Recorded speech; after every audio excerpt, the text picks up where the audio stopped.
Sedikit lagi, Indonesia akan kembali melewati pemilu pada Februari 2024 mendatang.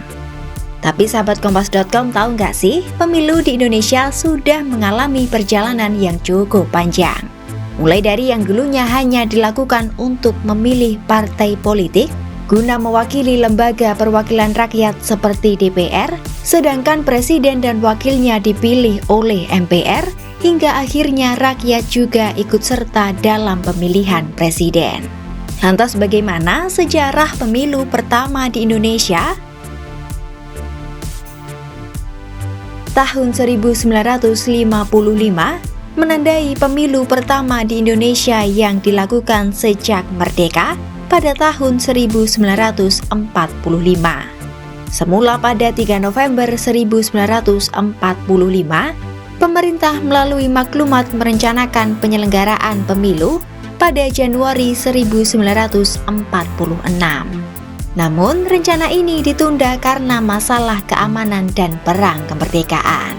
Usulan pemilu ini pun kembali mencuat pada tahun 1950-an, yakni saat Kabinet Wilopo mengusulkan Undang-Undang Pemilu ke Parlemen pada tahun 1952.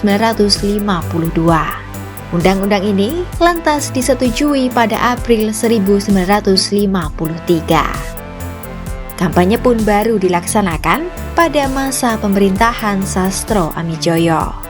Dan pemungutan suara baru dilakukan pada masa Kabinet Burhanuddin Harahap. Dalam pemungutan suara perdana kali itu, posisi yang diperebutkan yakni anggota konstituante dan DPR.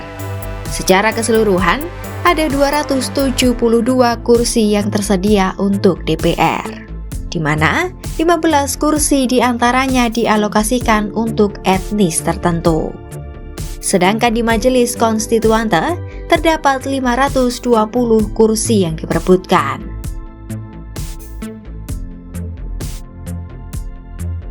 Pemilu 1955 digelar secara 2 tahap, yakni tahap pertama digunakan untuk memilih anggota DPR. Tahun pertama ini digelar pada 29 September 1955. Tercatat ada 5 partai yang memperoleh suara terbanyak dalam pemilu perdana ini, yakni PNI, Masyumi, Nahdlatul Ulama, PKI, dan PSII. Sementara, tahap kedua adalah pemungutan suara untuk memilih anggota konstituante atau badan yang bertanggung jawab untuk menyusun konstitusi.